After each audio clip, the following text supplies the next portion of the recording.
Seja bem-vinda, seja bem-vindo, meu amigo do Oração Ação. Queremos saudar a todos pela importância que tem essa decisão que estamos tomando. Nos agrupar na luz. Que decisão lúcida. Porque nada mais urgente do que aprendermos juntos, do que nos propormos a transformação juntos, do que nos propormos ao serviço juntos. 1 mais 1 é sempre mais que 2. Somos mais do que nós mesmos num grupo de boa vontade. Mais do que soma de esforços é multiplicação de esforços. Seja muito bem-vinda, muito bem-vindo. Muito feliz por estarmos tomando essas boas decisões, sem nenhuma pretensão de fazer nada que transforme o mundo, nem mesmo que transforme radicalmente a nós mesmos. A evolução não dá saltos. Mas Deus não quer o impossível, não quer saltos na nossa evolução, quer apenas persistência no bem. Diz Jesus: aquele que perseverar até o fim, este será salvo. Mesmo que a nossa perseverança seja em cima de passos curtos, pequenos, o que interessa é a boa vontade. Paz na terra aos homens de boa vontade. Muito bem. Hoje vamos dar sequência aos nossos estudos do capítulo 6 desse O Livro dos Espíritos, um livro fantástico que vale não apenas a leitura, mas o estudo, como estamos ensaiando aqui, mais como um estímulo para o estudo de cada um.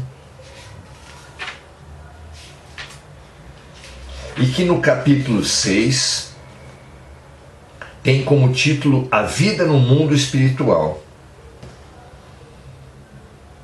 E aqui, nos comentários de Kardec, a questão número 266, hoje nós vamos nos debruçar sobre uma questão intrigante, que deve pairar na mente da maioria das pessoas que, estudando a questão espiritual, diante da revelação dos espíritos, de que o espírito mediano já tem participação sobre o seu planejamento reencarnatório. Então vamos pela ordem. Todos os que reencarnam passam por um planejamento reencarnatório. Todos os espíritos medianos têm alguma participação no seu planejamento reencarnatório, porque isso funciona como nas relações humanas, como na vida encarnada. Uma criança participa muito pouco do planejamento de uma família. Quando bebê, nada.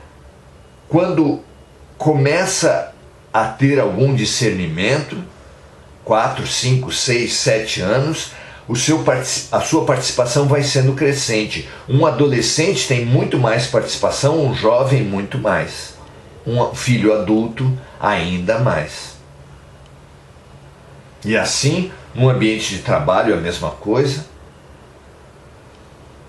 Conforme vai mostrando responsabilidade, maturidade, o empregado vai tendo cada vez mais participação nas decisões que se toma num certo ambiente de trabalho. Se assim é na escola e no trabalho, claro, será assim no nosso próprio processo evolutivo.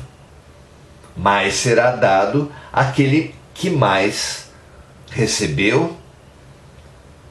Quanto mais maturidade tivermos, mais nossa voz será ouvida. Então isso quer dizer que teremos sim cada vez mais participação no nosso planejamento reencarnatório, mas mesmo assim, alguns poderão perguntar: mas se temos tantas dores, temos tantas angústias, tantas doenças, tantas dificuldades na vida, e nós planejamos, nós ajudamos no nosso planejamento reencarnatório, então nós planejamos as próprias dores, nós pedimos as próprias dores, como pode ser isso? Não é um absurdo? Esse é o nosso assunto de hoje. Será que é um absurdo o fato de um espírito pedir alguma forma de sacrifício, de angústia, de padecimentos? O que você acha? É um belo tema, não é?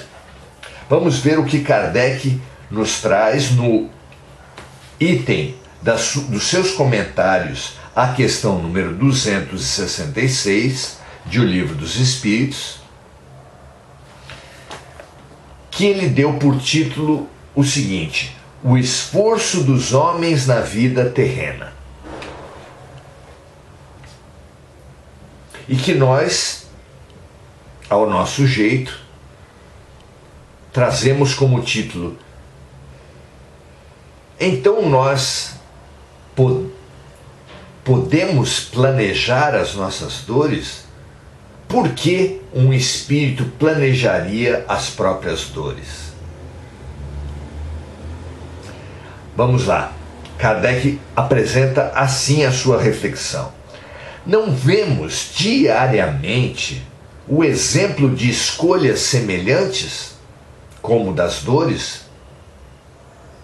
O homem trabalha numa parte de sua vida sem descanso para reunir posses que garantam seu bem-estar.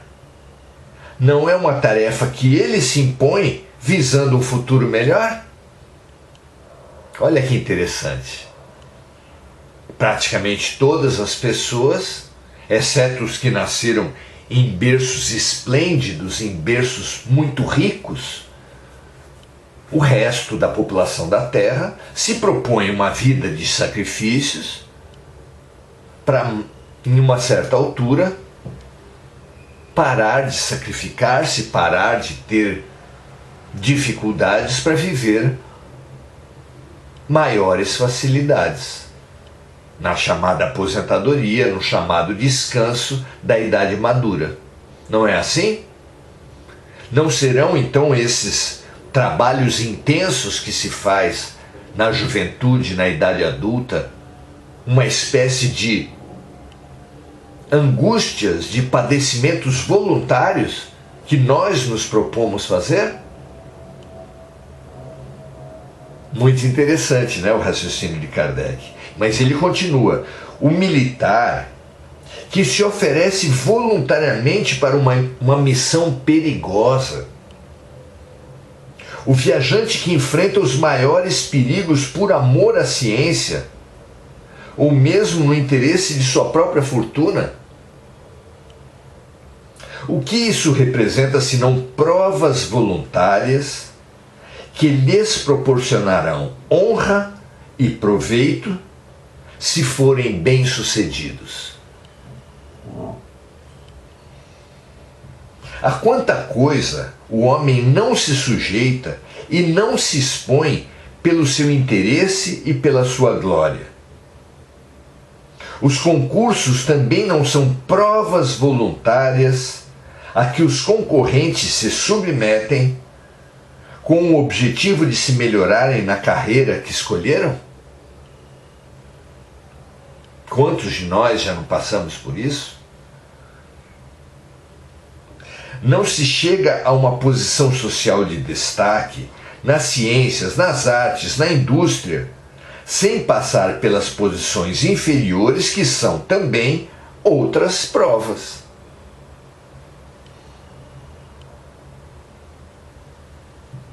A vida humana é uma cópia da vida espiritual, na qual encontramos, em escala menor, todas as mesmas ocorrências. Se na vida terrena muitas vezes escolhemos as provas mais difíceis, com vistas a um objetivo mais elevado, porque o espírito que vê mais longe e para quem a vida do corpo é apenas um incidente passageiro, mesmo que se viva na Terra 80, 90 anos, o que representa 80, 90 anos perante a eternidade que é a realidade do espírito? Não é? Se na vida terrena muitas vezes escolhemos as provas mais difíceis, com vistas a um objetivo mais elevado, porque o espírito que vê mais longe e para quem a vida do corpo é apenas um incidente passageiro, não escolheria uma existência laboriosa e cheia de renúncias, sabendo que ela o conduzirá a uma felicidade eterna.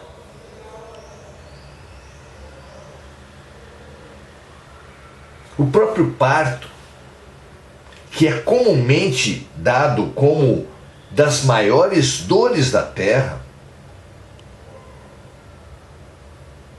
é buscado novamente por mulheres que já passaram às vezes por partos difíceis. E como pode ser que uma pessoa que passou por dores extremas planeje, ambicione, faça tratamentos para ter novas gravidezes? Como diz Kardec, a vida humana é uma cópia da vida espiritual. E se aqui na vida humana, na vida encarnada, nos propomos a sofrimentos, quanto mais poderá se propor o espírito, já que na vida espiritual, na condição de desencarnados, a nossa visão, a nossa perspectiva se amplia e temos muito mais lucidez do que quando na carne, porque na carne somos chamados pela carne a viver em função da sobrevivência, a viver em função dos prazeres. Então, se na carne, muitas e tantas vezes, como em todos esses exemplos, nos sujeitamos a dores em função, em vista de benefícios maiores e mais elevados, quanto um espírito não poderia fazer na condição espiritual, na condição de desencarnado? Muito interessante essa reflexão, não é? Continua ele nos seus comentários. Aqueles que dizem que pedirão para serem príncipes ou milionários, uma vez que cabe ao homem escolher sua própria existência, são como os míopes, que veem apenas o que tocam, ou como crianças gulosas, que ao serem perguntadas sobre a profissão que desejam seguir no futuro, respondem: gostaríamos de ser pasteleiros ou confeiteiros. Ou ao serem perguntadas o que querem comer, manifestassem querer comer apenas doces. É preciso realmente muita miopia para imaginar que, se fosse verdade que participamos do nosso planejamento reencarnatório, planejaríamos apenas prazeres, riquezas, poderes, belezas, fama. Exatamente porque, soltos, livres do corpo, temos uma noção muito maior dos extremos perigos pelos quais passam os poderosos, os famosos, os ricos na Terra. Nós somos tão míopes que ironizamos o próprio Jesus quando ele diz: é mais difícil, ou é mais fácil um camelo passar por dentro de uma agulha do que um rico entrar no reino dos céus. Pensamos ironicamente porque, para nós, é absolutamente indiscutível que a riqueza é um privilégio, é muito boa, é o paraíso. Será? Cabe nos perguntar. Será que é verdade essa nossa visão infantil?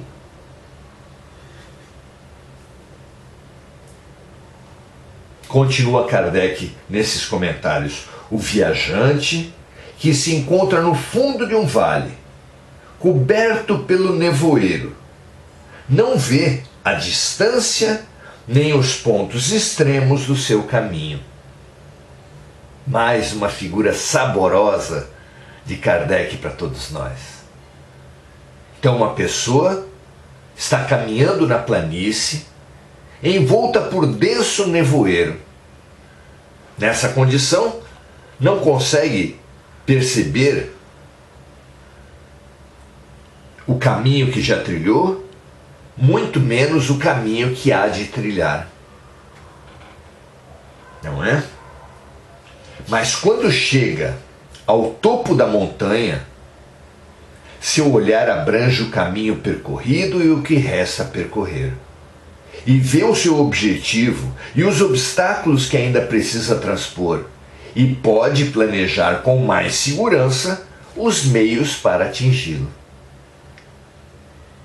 Fabuloso. A planície, com névoa ou sem névoa, dá ao viajante uma perspectiva muito relativa da sua caminhada. Mas a condição de estar no alto da montanha dá ao viajante uma perspectiva ampla, de forma que ele olha para trás e vê longe o caminho que já percorreu, e olha para frente e vê também longe o caminho que há de percorrer, e como disse Kardec, ganha condições propícias a planejar o seu trajeto, a antever os problemas e a calcular os ganhos que terá no caminho e no destino de sua caminhada. Não é assim? Preciosa essa comparação.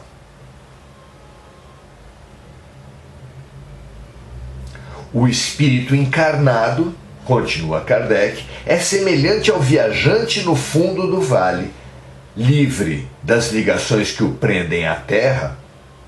Sua visão é a mesma daquele que subiu ao topo da montanha. Então, o espírito encarnado é semelhante ao viajante no fundo do vale.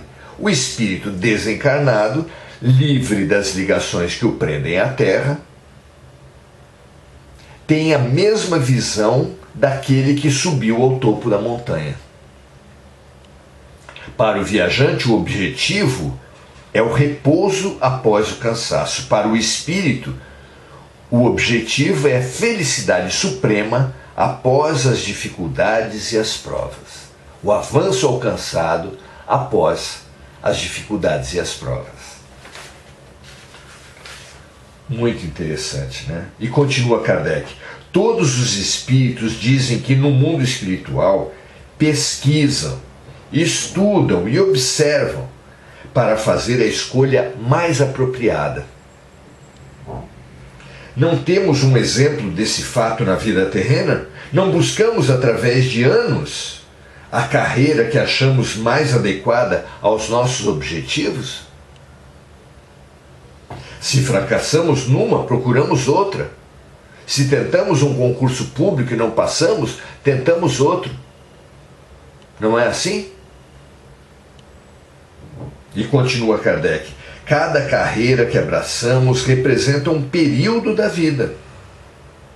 Não empregamos cada dia para planejar o que faremos no dia seguinte? Ora, o que são para o espírito as diferentes vidas em corpo físico, se não etapas, períodos, dias da sua vida espiritual? A vida espiritual, como sabemos, é a vida verdadeira, uma vez que a vida em corpo físico é apenas transitória e passageira. Preciosas comparações. Realmente elas nos propiciam uma outra perspectiva, que aliás é o grande ganho que o conhecimento espiritual, que o estudo da espiritualidade, que o estudo da vida em sua dimensão encarnada e desencarnada propicia a todos nós. É realmente uma perspectiva muito ampla.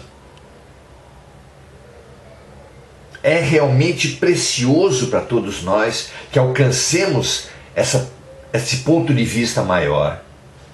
Mas não é imprescindível que para isso, para termos essa perspectiva ampla, estejamos mortos, estejamos desprendidos do corpo físico.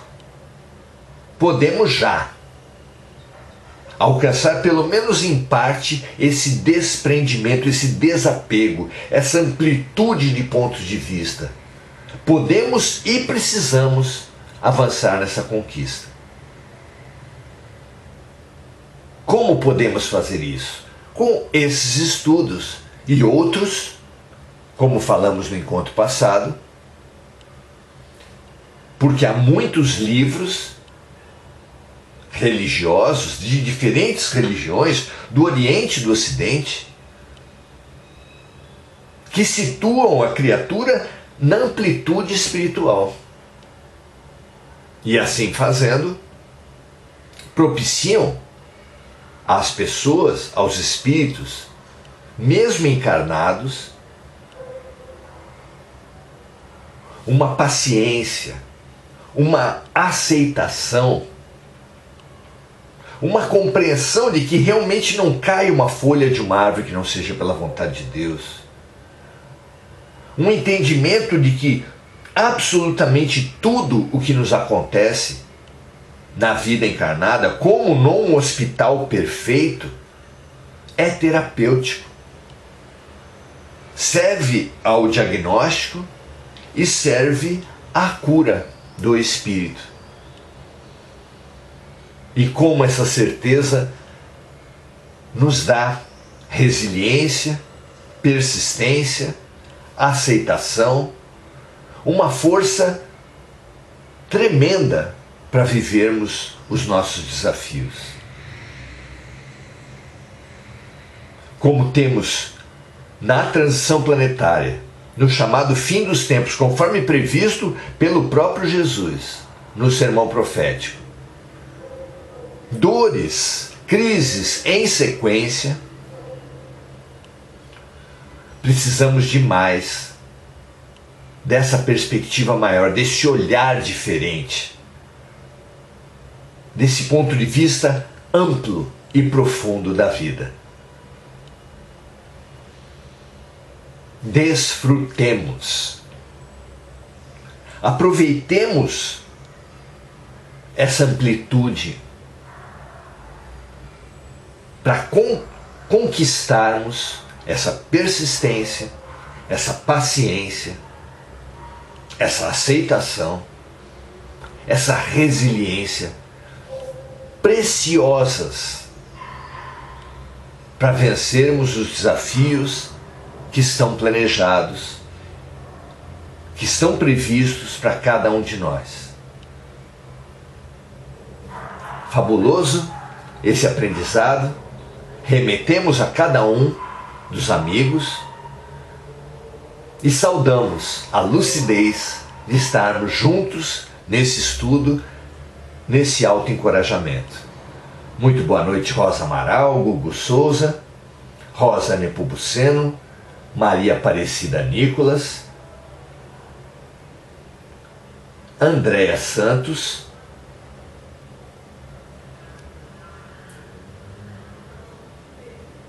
Adelaide Dias, Rosana Pereira, Andréa Salvatore. muito felizes por estarmos nessa trajetória.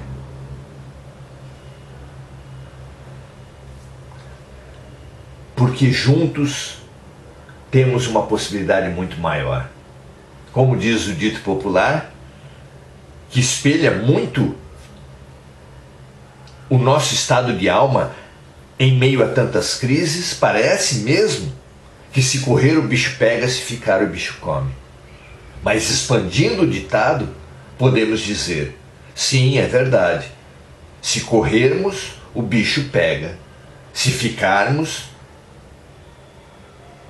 o bicho come.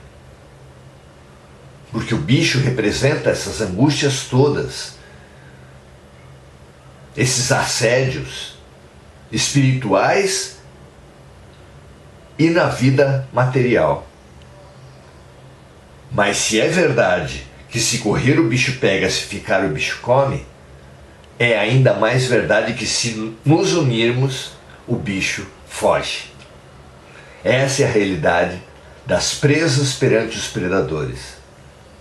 Encontremos nossa força na união, na fraternidade, no serviço mútuo, no estudo e na proposição da ação articulada no bem. Muito obrigado pela companhia. Amanhã estaremos de volta. Convidamos a todos para continuarmos esses nossos estudos. Grande abraço, até amanhã.